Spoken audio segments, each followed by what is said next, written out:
Sekali lagi semua bisa lambaikan tangannya. Shalom. Salam damai sejahtera Kristus bagi Bapak Ibu Saudara yang dikasihi Tuhan. Baik jemaat Tuhan yang beribadah on-site maupun yang melalui online. Damai sejahtera Kristus memerintah dalam hidup kita semua.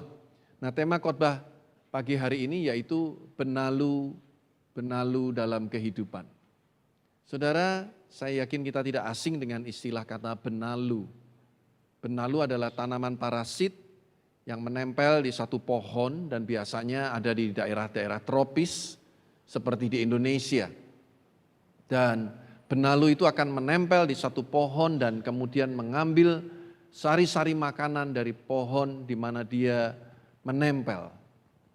Dan ketika benalu itu bertumbuh dengan luar biasa, dia akan sedot terus sari-sari makanan di tempat di mana dia menempel di pohon tersebut.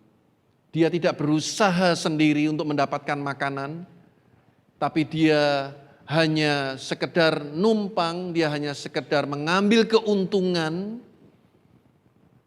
dan cepat atau lambat pohon inang tempat dia menempel, benalu ini menempel, akan mati karena kekurangan makanan. Dan dari mana benalu itu, saudaraku? Seringkali dibawa oleh burung-burung, karena burung-burung itu makan buah, makan makanan, biji-bijian. Dan pada waktu menempel di satu pohon, maaf kata pada waktu dia membuang sisa-sisa makanan, seringkali ada sisa biji yang kemudian tersisa dibuang, menempel di pohon tersebut. Dan kemudian itulah yang akan menjadi benalu. Itu yang kemudian menjadi benalu.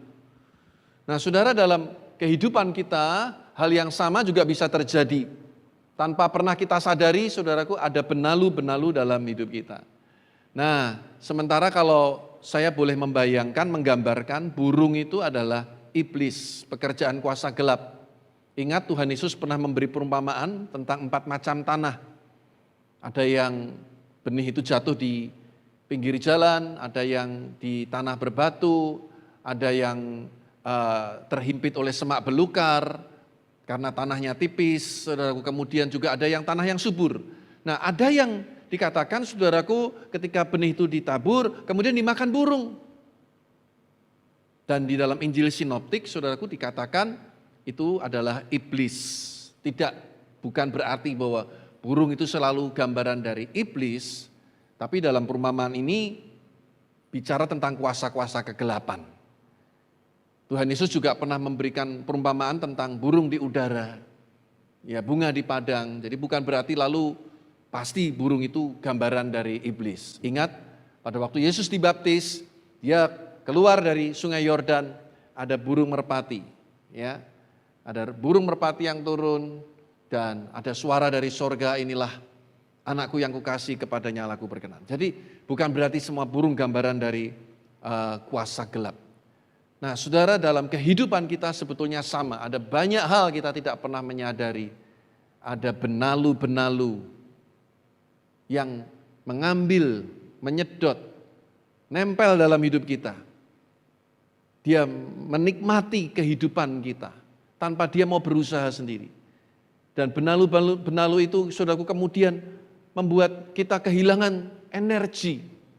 Tanpa kita sadari kita mulai kehilangan semangat, kita kehilangan iman, kita kehilangan pengharapan karena ada benalu-benalu liar yang nempel dalam kehidupan kita. Nah, sekarang kita lihat dulu Yohanes pasal 15 ayat yang pertama sampai dengan ayat yang ke-8.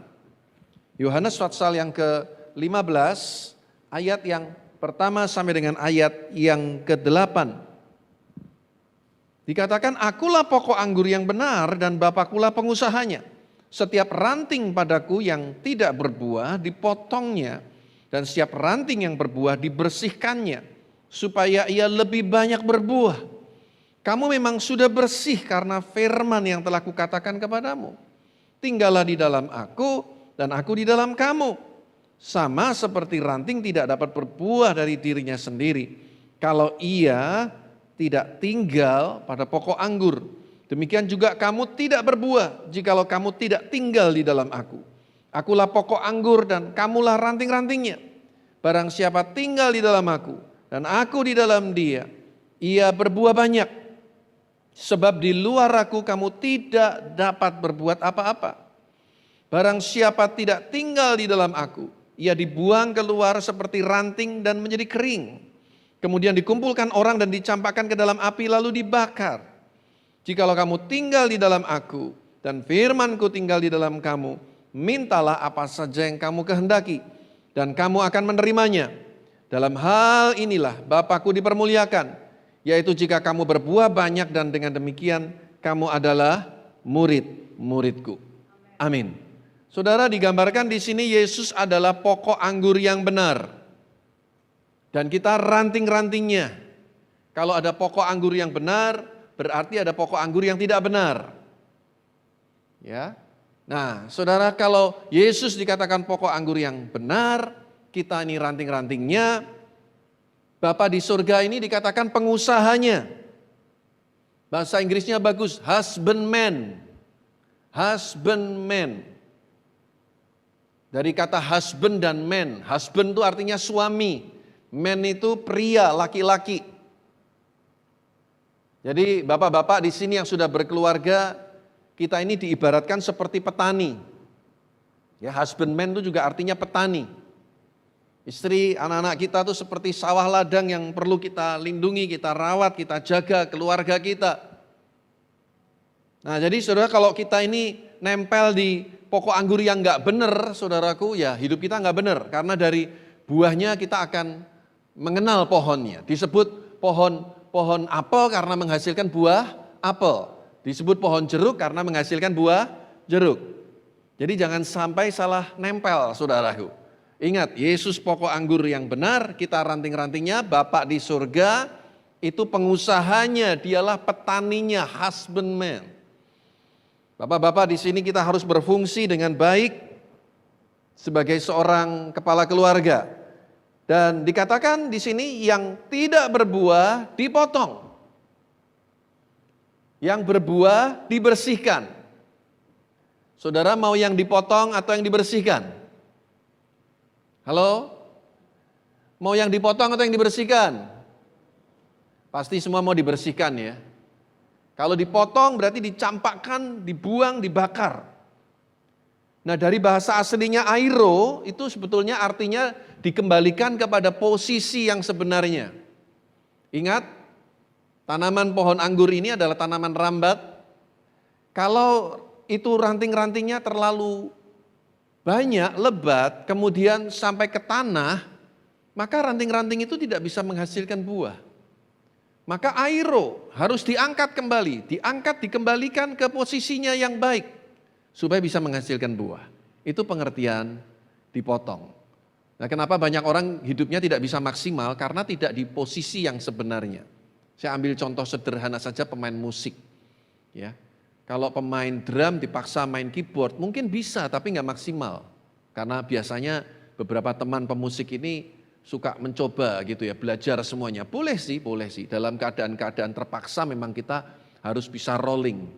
Tapi kalau mau maksimal, ya harus di posisinya, di mana dia expert, di mana dia ahli di situ. Pemain drum dengan drumnya, pemain keyboard di belakang keyboardnya dan sebagainya.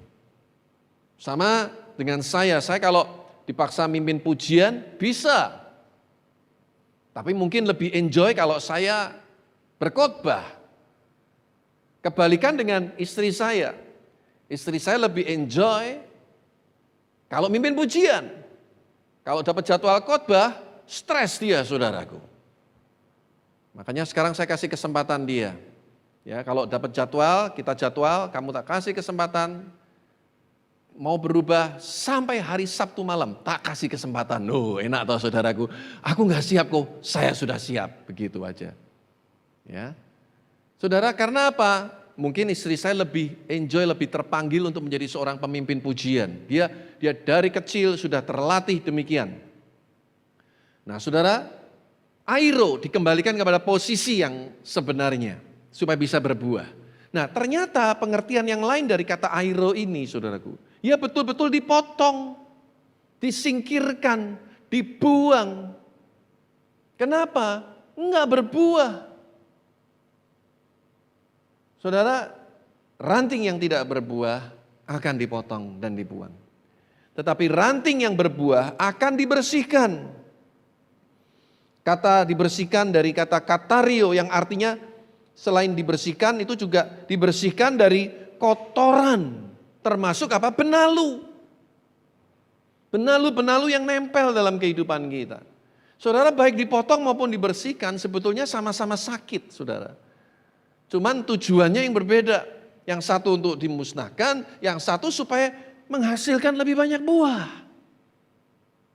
Dan Alkitab berkata bahwa kita memang sudah bersih karena firman yang telah kukatakan kepadamu.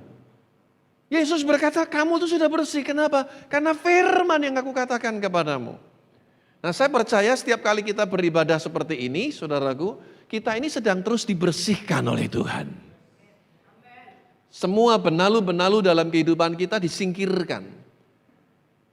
Semua kotoran-kotoran yang menodai kehidupan kita, hati kita, pikiran kita, di-refresh kembali, disegarkan kembali, yang tidak penting disingkirkan, supaya kita bisa berbuah dengan lebih lebat lagi. Mau dibersihkan oleh Tuhan? Amin. Memang sakit, saudaraku, ditegur, diperingatkan, sakit. Tapi ingat saudaraku, rasa sakit hari ini yang engkau rasakan, kelak akan menjadi kekuatan untuk hari esokmu. Kalau kita punya hati yang mau dibentuk, kalau kita punya hati yang mau ditegur, kalau kita punya hati yang mau didisiplin. Oleh sebab itu, saya kasih Tuhan rindu setiap kita menghasilkan buah. Tidak ada cara lain, kita harus selalu nempel kepada pokok anggur yang benar itu. Dan berbicara tentang ranting yang selalu nempel kepada pokok anggur. Di mana berbicara tentang hubungan kita dengan Tuhan. Ini berbicara tentang persekutuan yang tidak boleh putus. Persekutuan yang terus continue. Satu hubungan relasi yang dekat dengan Tuhan. Makanya hari-hari ini saudaraku, benalu-benalu kehidupan yang paling banyak menyerang orang Kristen itu khawatir. Di tengah-tengah pandemi COVID-19 ini banyak orang khawatir akan hidupnya. Khawatir ini bukan hanya milik orang-orang yang tidak punya uang, saudaraku. Kekhawatiran ini juga melanda orang-orang yang banyak uangnya. Bahkan semakin banyak uangnya, makin limpah hartanya, hari-hari ini makin khawatir. Makin ketakutan. Kenapa, saudaraku? Takut mati. Tapi orang-orang yang mungkin tidak punya harta banyak, dia pikir ya sudahlah, inilah hidupku. Mati pun juga enggak masalah, ya sudah. Tapi orang makin kaya, orang makin diberkati secara materi. Hari-hari ini juga banyak yang mengalami kekhawatiran, mengalami ketakutan, saudara. Saudara, Alkitab, saya coba mencari kapan pertama kali kata khawatir itu muncul. Saya menemukan, saudaraku, di dalam Ulangan pasal yang ke-28 ayat yang ke-66. Ulangan 28 ayat 66. Dikatakan hidupmu akan terkatung-katung siang dan malam, engkau akan terkejut dan khawatir akan hidupmu. Saudara, konteks dari ayat ini berbicara tentang kutuk. Kalau kita tidak mentaati firman Tuhan. Tidak melakukan ketetapan-ketetapan Tuhan. Ini dalam perjanjian lama. Ya, kalau kita tidak mentaati firman Tuhan, kutuk. Ngeri, saudaraku, kalau kita hidup di dalam zaman perjanjian lama, wah langsung enggak ada toleransi, kutuk langsung. Melanggar, kutuk. Satu firman gagal dilakukan, firman yang lain yang sudah kita lakukan, batal semuanya. Nah, saudaraku, di dalam Ulangan pasal 28 ini cuma 14 ayat bicara tentang berkat, tapi 53 ayat sisanya bicara tentang kutuk. Dan akibat dari kutuk, yaitu bangsa Israel akan mengalami pembuangan. Dan khawatir ini adalah ada di dalam kutuk tersebut. Nah, pagi hari ini kita berdoa supaya kutuk kekhawatiran itu dibersihkan, dibuang dari kehidupan kita. Amin, saudaraku. Karena ini akan bisa mengambil banyak hal yang positif dalam hidup saudara. Nah, kenapa orang jadi khawatir, saudaraku, hari-hari ini?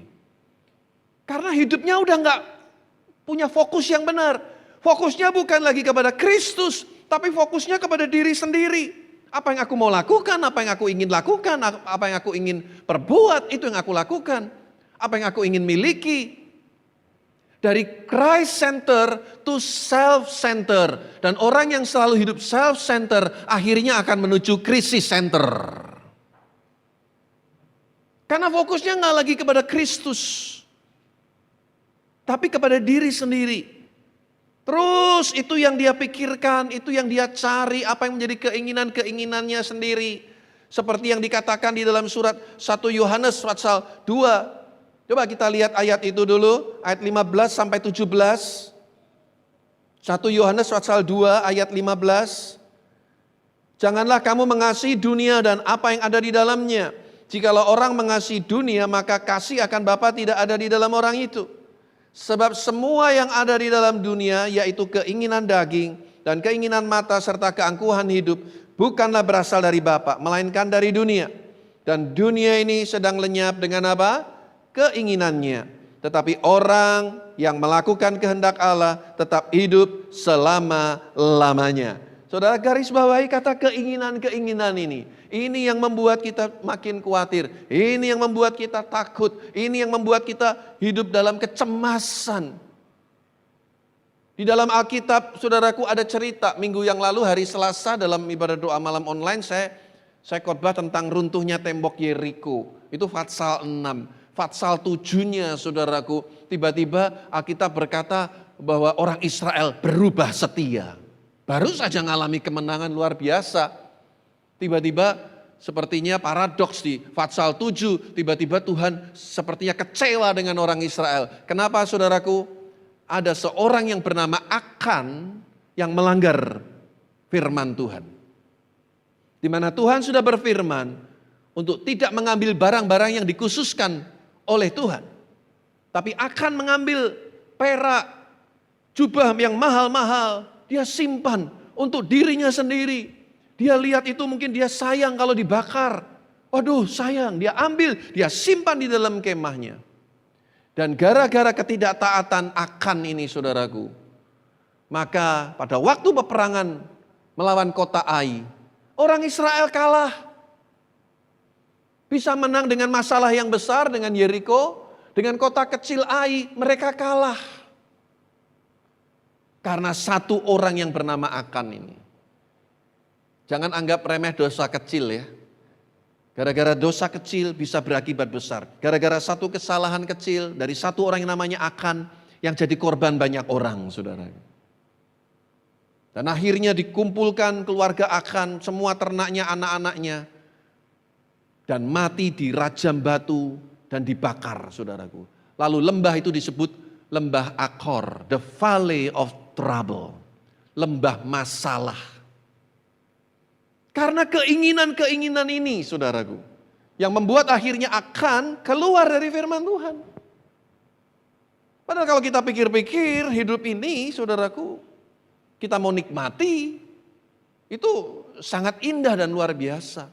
Tapi karena keinginan kita ini selalu mendahului apa yang sudah Tuhan sediakan dalam hidup kita. Keinginan selalu ingin mendapatkan lebih dari apa yang Tuhan berikan dalam hidup kita. Membuat kita tidak bisa melihat segala kebaikan-kebaikan Tuhan dalam hidup kita yang sudah dinyatakan hari ini.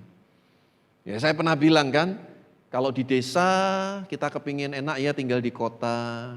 Yang di kota selalu bayangin, ntar kalau aku tua, aku mau tinggal di desa. Aku pingin punya tanah yang luas, pelihara bebek, pelihara ayam gitu.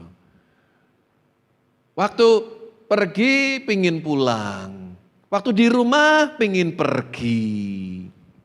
Itu sering terjadi dalam kehidupan kita setiap hari. Karena manusia pada dasarnya tidak akan pernah puas dengan semua keinginannya. Saudara, ada benalu yang lain yang manusia tidak sadari. juga bisa mengambil banyak hal positif dalam hidup kita. Bukan cuma kekhawatiran. Apa itu saudaraku? Kebencian. Hari-hari ini mungkin yang aktif di dunia medsos tidak asing dengan istilah haters. Tahu kan haters? Orang yang selalu nyinyir sama kita.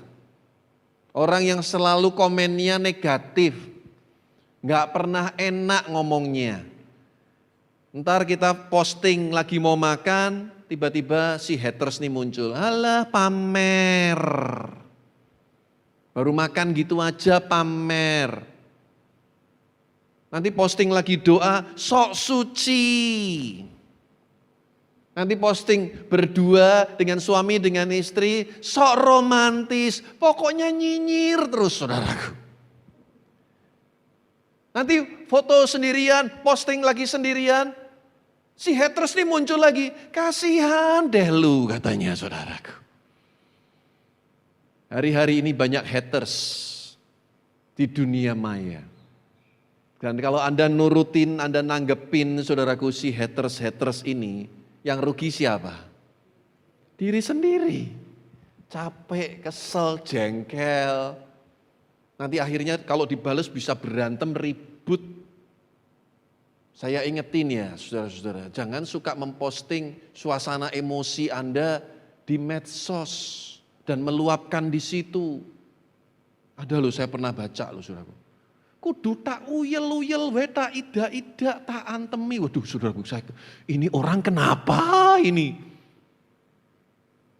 Ya, dia luapkan kejengkelannya kepada siapa yang nggak tahu. Ya menurut saya itu kurang bijaksana.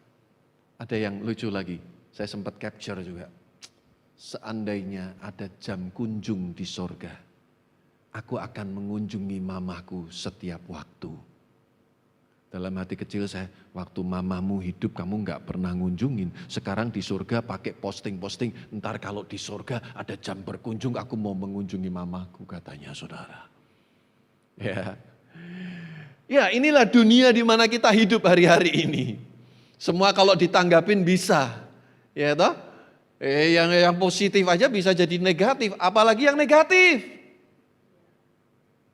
Kalau Anda turutin ini haters saudaraku, capek dan apa gunanya? Ada orang yang sempat membuat akronim atau singkatan dari kata haters ini. Kata haters itu kan dari huruf HATERS. Haters itu artinya pembenci kalau bahasa Indonesianya ya. Orang yang selalu tadi saya katakan negatif thinking, nyinyir omongannya nggak pernah positif, tulisannya nggak pernah positif. Ada orang yang buat singkatan dari kata haters ini saudara. H itu artinya having. Lalu A itu anger, T-nya toward, E-nya everyone, R-nya reaching, S-nya sukses. Artinya apa sih saudaraku? Simpelnya, sederhananya, menjadi marah kepada seseorang karena dia sukses. Jadi kalau ada orang benci sama kita, saudaraku, nggak usah dibalas dengan kebencian. Karena dia sedang iri sama kita, karena kita lebih sukses daripada dia. Amin, saudaraku. Ya, ciri-ciri orang iri itu bagaimana? Senang lihat orang lain susah dan susah lihat orang lain senang. Nah itu saudaraku orang yang iri. Jadi kalau ada orang yang nyinyir sama kita, benci sama kita, nggak usah balas kebencian dan kebencian. Bersyukurlah karena sebenarnya dia sedang iri dengan kita. Kenapa dia iri? Karena kita lebih sukses daripada dia. Ya, jadi enjoy aja daripada Anda simpan dalam hati, dipikir-pikir, direnung-renungin, saudaraku capek sendiri. Makanya saya ini nggak terlalu aktif di medsos sebetulnya. Kenapa? Saya kadang tuh orangnya begini, aduh ini ntar dijawab, yang ini kalau enggak dijawab, kenapa ya? Ya, khususnya Facebook, Instagram, seperlunya aja lah, gitu ya. Saya orangnya gitu, ntar ini enggak dijawab. Kok ini dijawab, ntar yang nggak dijawab merasa kok Bapak nggak jawab saya, Bapak kok jawab itu. Jadi serba nggak enak, sudahlah. Dan saya memang nggak terlalu telaten lihat-lihat begitu saudara. Nah jadi saudara hati-hati. Kebencian ini, saudaraku, akan membuat engkau kehilangan damai sejahtera. Kebencian akan membuat engkau kehilangan sukacita. Kebencian ini akan membuat engkau, saudaraku, kehilangan gairah hidupmu. Orang yang hidup dalam kebencian artinya dia memberi ruang untuk iblis membangun tahta dalam kehidupannya. Alkitab mengajar kepada kita untuk mengampuni. Karena pada waktu kita mengampuni, kita sedang melepaskan tawanan. Dan tawanan itu siapa? Diri kita sendiri. Siapapun orang yang menyakiti hati kita, engkau tidak punya hak untuk membalas. Pembalasan itu haknya Tuhan, kata firman Tuhan. Beri kesempatan untuk Tuhan beracara dalam kehidupan kita.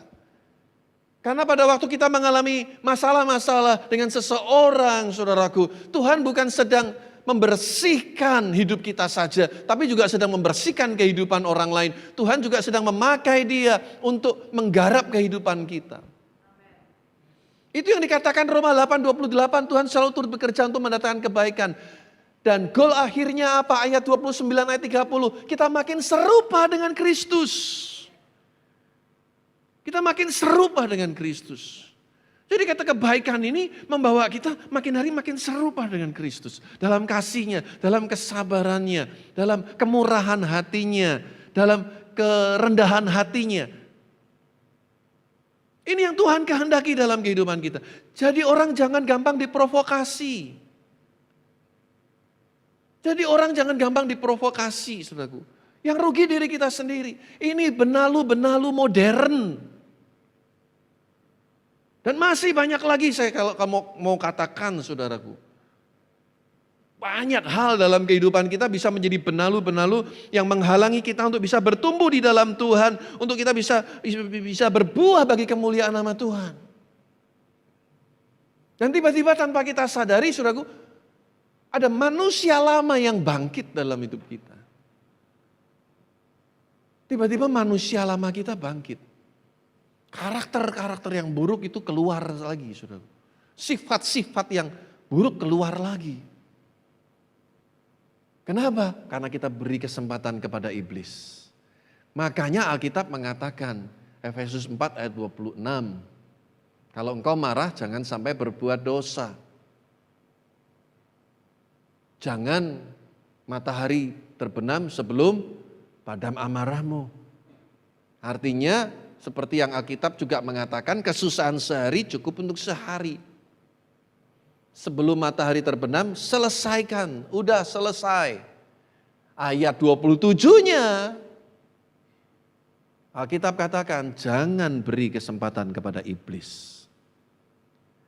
Sesuatu yang berlarut-larut dalam kehidupan kita, itu akan memberikan kesempatan untuk iblis membuat tahta dalam hati kita.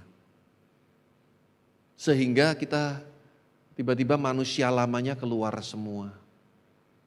Ya, yang pemarah, yang gampang sakit hati, yang suka lakukan hal-hal yang tidak baik, kebiasaan-kebiasaan buruk. Tiba-tiba muncul lagi. Dan tanpa pernah kita sadari, saudaraku. Oleh sebab itu saya merindu setiap kita mengerti. Hati-hati dengan yang namanya benalu-benalu kehidupan ini. Karena kita tidak pernah menyadari dia ada di dekat kita. Dia nempel.